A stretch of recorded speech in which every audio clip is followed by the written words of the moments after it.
हाँ गाइस, देखो आज का हमारा लेक्चर है question number 8, question number 9, 10 and 11। Okay, so before the starting the questions मुझे आपको एक थ्योरम बताना है called as a sandwich theorem. ठीक है, स्पेलिंग गलत हो गई होगी तो माफ कर देना। Sandwich theorem. Okay, sandwich theorem क्या कहता है? देखो, आपके पास बहुत सारे फंक्शन है। सपोज करो दो फंक्शन है, F of x and H of x. Okay, ये दो फंक्शन है। सो अगर मैं दोनों साइड उसके लिमिट ले लूँ एफ ऑफ एक्स का, तो आता है ज़ीरो। ठीक है, और limit x tends to zero h of x, वो भी आता है ज़ीरो। ठीक है, तो उसके बीच में जो फंक्शन आएगा उसका भी लिमिट क्या हो जाएगा? ज़ीरो। दैट सपोज करो, मैं ग्राफिकली भी समझाऊंगा। सो अगर इन दोनों के बीच में सपोज करो फंक्शन आता है जी ऑफ एक्स, तो limit x tends to zero g of x is equal to zero, बशर्ते एक राय ये रहेगी कि f of x less than g of x less than h of x. ठीक है, लेस देन और इक्वल टू भी चलेगा। ठीक है, कोई बात नहीं। ओके, ध्यान में रखो। अब ग्राफिकली देखो, ग्राफिकली तो और आसान है। सपोज करो this is a graph. Okay, this is a one function and another function black. This is another function. This function is f of x और ये भाई साहब है h of x। ठीक है, ये दोनों का लिमिट जीरो आ रहा है, इसका भी लिमिट जीरो आ रहा है, इसका भी लिमिट जीरो आ रहा है। ओके, सो जो फंक्शन इनके बीच में से गुजरेगा, ये वाला। ठीक है, आपने सैंडविच देखा है दोनों के बीच में, मतलब बर्गर देखो यार, सैंडविच वैंडविच अब वो ऐसा नहीं रहा। बर्गर के अंदर क्या होता है, दोनों साइड से मतलब ब्रेड को काट के उसके अंदर फीलिंग्स भरी होती है। ठीक है, so this is called as a g of x. तो जो इन दोनों का लिमिट होगा वही इसका भी लिमिट होगा, दैट इज जीरो। ओके, ध्यान में रखो, दिस इज सैंडविच थ्योरम। और हम यूज कैसे करते हैं देखो, अब इसके एप्लीकेशंस भी देखेंगे इन क्वेश्चन नंबर 8 में। क्वेश्चन नंबर 8 क्या है? Prove that limit x tends to zero cos 1 upon x does not exist. Cos 1 upon x does not exist, but x into cos 1 upon x exist. Okay, देखो यहाँ पे बहुत सारी तकनीक है जो मैं आपको बताने वाला हूँ। ओके, नाउ सबसे पहले मैं ध्यान दूंगा limit x tends to zero cos 1 upon x, इसको हमें क्या प्रूव करना है? Does not exist. ये डज नॉट एग्जिस्ट क्यों है? ठीक है, तो cos देखो, मुझे एक बात बताओ, cos का ग्राफ देखा आप सबने? Yes, is lies between -1 to 1। ठीक है, -1 to 1 ये लाई करता है। Okay, cos x is bounded between -1 to 1 close interval. Okay, so जैसे ही मैं यहाँ पे लिमिट पुट कर देता हूँ, तो ये क्या हो जाएगा? Limit x tends to zero cos 1 upon zero, that is infinity. Okay, क्या मुझे एक बात बताओ, क्या आपको इंफिनिटी पता है क्या है? मतलब इंफिनिटी कहाँ पे जाके रुकेगी इन केस ऑफ कॉस? मतलब अगर मैं यहाँ पे ग्राफ ले लूँ, ठीक है, यहाँ ऐसे शुरू करूँ तो मुझे पता है क्या आखिरी छोर क्या होगा? नहीं, यहाँ से भी नहीं। और एक बात, इन्फिनिटी का तो मुझे बिहेवियर ही पता नहीं कि देखो, अगर ये कॉस का जो ग्राफ है, ठीक है, ये जो कॉस का ग्राफ है, एक सेकेंड,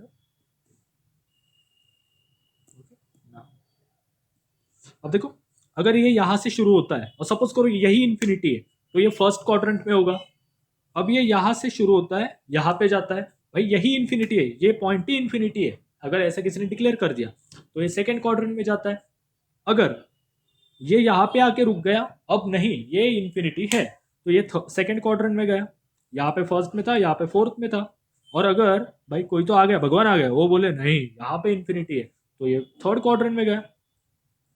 तो हर एक क्वाड्रेंट में हमें इन्फिनिटी का बिहेवियर पता ही नहीं कि इन्फिनिटी कौन से क्वाड्रेंट में जाएगी। तो मैं कैसे वैल्यू बता सकता हूँ आपको कि कॉस इन्फिनिटी की वैल्यू क्या आएगी? ठीक है, हमें पता है कॉस पाई बाई टू की वैल्यू क्या होती है? जीरो, क्योंकि कॉस यहाँ से शुरू होता है, like this pi by two यहाँ पे। ओके, हाँ, अगर मैं यहाँ पे दू कॉस 180, कॉस पाई की वैल्यू होती है -1, मुझे पता है पाई कहा जाता है, where is a pi one, या here, so it will give me -1, मतलब यहाँ से -1 मिलेगी मुझे। ठीक है, यहाँ पे नीचे तो मैं बता सकता हूँ कि वो कौन से क्वाड्रेंट में है या कौन से एक्सिस पे है। हमें यही पता नहीं कि भाई वो कहाँ पे लाई कर रहा है, तो हम कैसे बता सकते हैं उसका बिहेवियर। देयरफॉर यहाँ पे गिव जस्ट 2 और 3 सेकेंड प्लीज, ये रब करने के लिए। Okay, therefore we can not say infinity where lie, that is in which quadrant। आपकी इंग्लिश मेरे से तो बेहतर ही होगी, सो जस्ट थोड़े दिल की भावना को समझो, ठीक है, फीलिंग्स को समझो और जरा यहाँ वहाँ कर लो, ठीक है। Hence we can not determine, we can't determine value of cos infinity as x tends to 0, ठीक है। Hence limit does not exist, limit does not exist. Okay, so इस तरह से, ठीक है। अगर आपको लग रहा हो तो पॉजिटिव लिमिट मतलब 0+ ले, 0- ले, so both case are same. Okay, लेकिन अगर हम लॉजिकल थिंकिंग करें, लॉजिक से सोचे, तो ये मिलता है हमें। Okay, so guys this is about first. Okay, now अब हम देखेंगे limit x tends to 0, x into cos 1/x exist और नॉट। ओके, तो हमारे पास सवाल है limit x tends to 0, x cos 1/x, ठीक है, 1/x एग्जिस्ट दिखाना है हमें, ठीक है। और एक बात लास्ट में, अब आप बोलोगे कॉस इन्फिनिटी की वैल्यू, तो हमें कॉस, तो आपने बोला था कि कॉस बाउंडेड फंक्शन है -1 to 1, या कॉस बाउंडेड फंक्शन है। ओके, लेकिन वो कहाँ पे, मतलब कहाँ पे मैं उसको पकड़ू, ये बात है। मतलब अगर मैं यहाँ से शुरू कर दूँ, ये भी बाउंडेड हो गया, मतलब ये तो रहेगा 0, मतलब यहाँ से यहाँ तक ही रहेगा, -1 to 1 ही रहेगा, लेकिन कौन से क्वाड्रेंट में रहेगा वो क्वाड्रेंट ढूंढना है हमें, वो क्वाड्रेंट तो हमें पता नहीं। Therefore limit does not exist. Okay, हाँ, now limit x tends to 0, x into cos 1/x exist और नॉट। अब नाउ एक बात, अब सैंडविच प्रिंसिपल का यूज करेंगे। सैंडविच प्रिंसिपल क्या कहता है, अगर f of x less than g of x strictly less than equal to x sufficient less than or equal to h of x। Okay, so अगर हमने लिमिट ले ली दोनों side, limit x tends to 0 f of x is equal to 0 and limit x tends to 0 h of x is equal to 0, मतलब ये दोनों के limit same आ रहे हैं, तो मिडल वाले की भी लिमिट क्या होगा, सेम होगा, ठीक है, अकॉर्डिंग टू सैंडविच प्रिंसिपल। ये हमने सीक्वेंस एंड सीरीज में देखा है, और इस चैप्टर में भी आपको उसका एक बस थ्योरम का स्टेटमेंट है जो मैंने अभी बता दिया यहाँ पे, सो उसकी इतनी जरूरत नहीं है। ओके, ना अब इसको लिखना कैसे, लिखना बहुत इंपॉर्टेंट है मैथ्स के अंदर। Okay, so here we know that we know that cos x is a bounded function, it's bounded in between -1 to 1 implies -1 less than or equal to cos x less than और equal to 1। Okay, लेकिन यहाँ पे function थोड़ा अलग है, तो हम इसको जरा मॉडिफाई करके 1/x लिखेंगे, मतलब cos 1/x -1 और 1 के बीच में आएगा, ये तो गारंटेड है। ओके, अब हमें थोड़ा सा है ना इसके ऊपर संशोधन करना है, मतलब कैसे, देखो अब हमारे पास देखो क्या है, cos 1/x है, लेकिन x से क्या नहीं, तो x से थ्रू आउट मल्टीप्लाई कर दो, तो ये हो जाएगा x cos 1/x like this.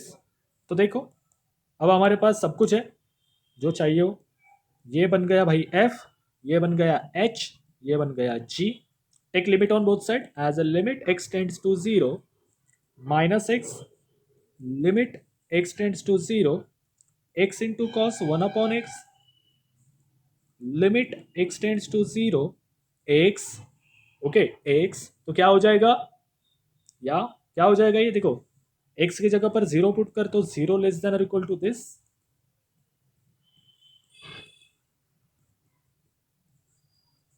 और ये भी क्या हो जाएगा 0। तो 0 के बीच में क्या रहने वाला है, दो 0 के बीच में क्या रहेगा, इसका लिमिट भी 0 आएगा। Hence limit x tends to 0 x into cos 1/x is equal to 0 like this. Okay, ध्यान में रखो हमेशा।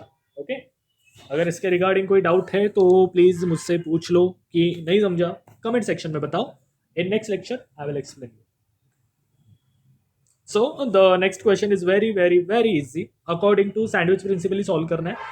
Determine whether the following limit are exist in R और नॉट. मतलब हमें देखना है कि इनके आंसर रियल लाइन पे आते हैं या नहीं. ठीक है, रियल लाइन में ही आएंगे क्योंकि इमेजिनरी लाइन तो कॉम्प्लेक्स नंबर में चली जाती है. ओके नाउ सबसे पहले मैं यहाँ पे मेरा इंटरेस्टिंग सवाल है क्वेश्चन नंबर 3 है, लेकिन पहले मैं दो को निपटा देता हूँ आपके लिए. Limit x tends to 0 x into sine 1/x². Very simple, जैसे कॉस का किया वैसे ही इसको करना है. Okay so we know that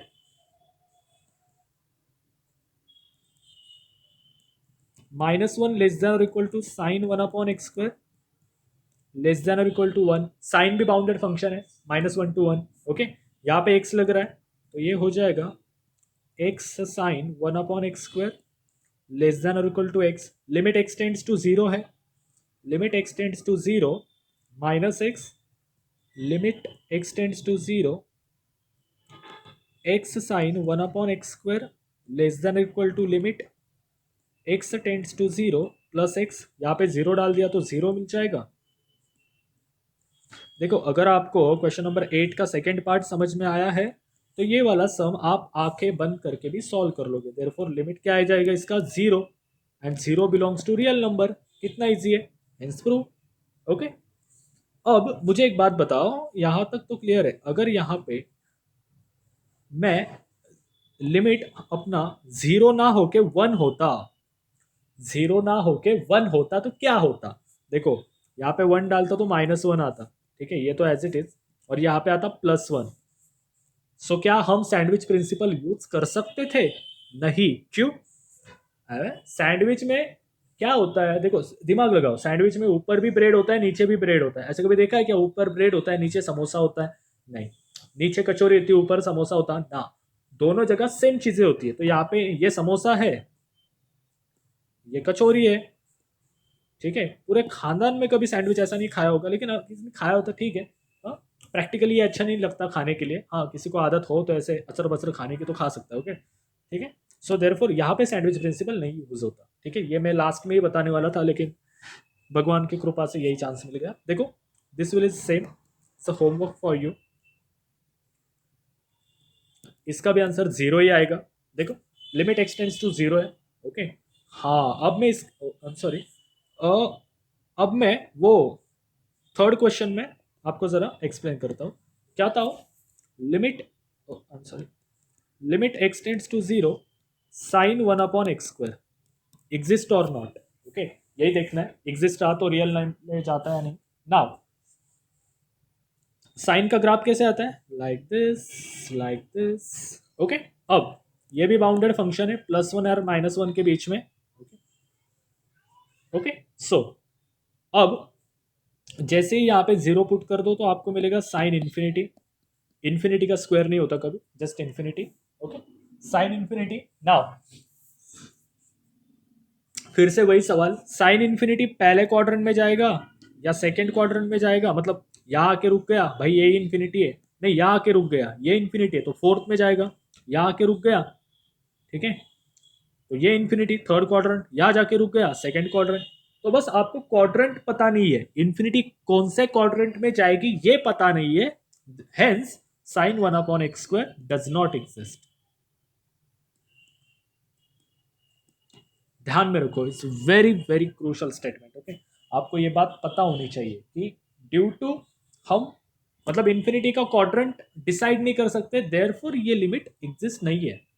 okay आपको अगर एग्जाम में लिखना हो तो जरा अच्छे से आपका आंसर सामने वाले को कन्विंस करना चाहिए, कि उसको लगना चाहिए लॉजिक लगाया है बंदे ने बंदी ने, लेकिन ठीक से लगाया है. ठीक है, जब आप रीचेकिंग को जाओगे ना तब आपके सामने कुछ तो होने चाहिए, आपके पास हाथ में पत्ते होने चाहिए कि नहीं सर मैंने ये लॉजिक लगा के यूज किया है. ठीक है.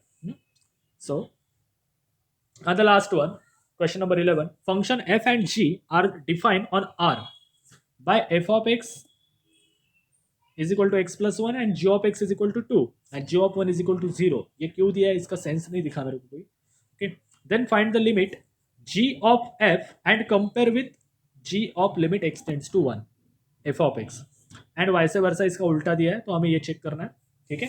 सो देखो अब हम इसे सॉल्व करेंगे। हाँ, सो सबसे पहले क्या करना है, क्वेश्चन नंबर 1 में limit x tends to 1 g of x, इसको फाइंड करना है, ठीक है।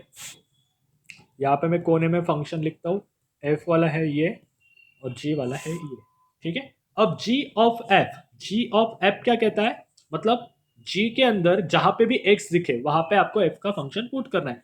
ये कंपोजिट फंक्शन आपको अच्छे से आते हैं, ओके। तो यहाँ पे तो कोई नहीं है, सो देयरफॉर यहाँ पे आंसर 2 आएगा, ओके। और हमें बोला है कंपेयर विथ वैल्यू इसके साथ g into limit x tends to 1 f of x, तो ये क्या हो जाएगा, g into limit x tends to 1 f of x, इसके साथ कंपेयर करना है, ओके। तो देखो g into limit x tends to 1 f of x क्या है, x प्लस 1, तो g एज इट इज, ठीक है, g as it is, I am sorry, g of 1 दिया है वहां पे, मतलब हम 1 डाल रहे हैं ना, सो limit x tends to 1, 1 plus 1 2, g of 1 की वैल्यू क्या दी है यहाँ पे 0।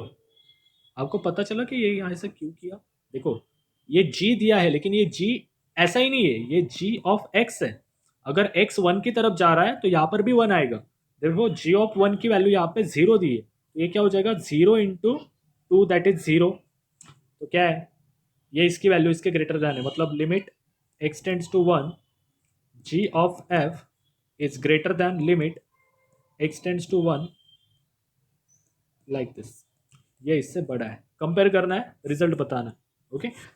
Second one, limit x tends to 1 f of g, so limit x tends to 1 f of 2, that is limit x tends to 1 2 plus 2, oh I'm sorry 2 plus 2 नहीं, 2 plus 1 that is 3, ठीक है। और हमें compare किसके साथ करना है, limit f into x tends to 1 g of x, ठीक है। अब ये f ऑफ x है, तो यहाँ पे क्या हो जाएगा x plus 1 into limit x tends to 1 g of x है 2, x ऑफ यहाँ पर भी 1 डाल दो तो ये हो जाएगा 2 और ये हो जाएगा 2, 2 2 ज़ा 4, तो यहाँ पे क्या कंक्लूजन मिला, limit x tends to 1 f of g is less than limit x tends to 1 g of x। Very easy, इसके अंदर कोई मतलब ये कुछ, ये आपने क्वेश्चन को ड्रॉप भी कर दिया तभी भी चलेगा, ठीक है, एग्जामिनेशन के लिए कोई बात नहीं, ओके। सो यहाँ पर ये क्वेश्चन आंसर्स खत्म हो रहे हैं, बस अब हमारा बचा है सिक्वेंशियल क्राइटेरिया, उसका एक थ्योरम एंड डाइवर्जेंट क्राइटेरिया, ये 2 थ्योरम्स बाकी है, ये नेक्स्ट लेक्चर में मैं आपको बता के ये चैप्टर खत्म कर दूंगा, okay. So thank you so much guys for supporting me, keep watching.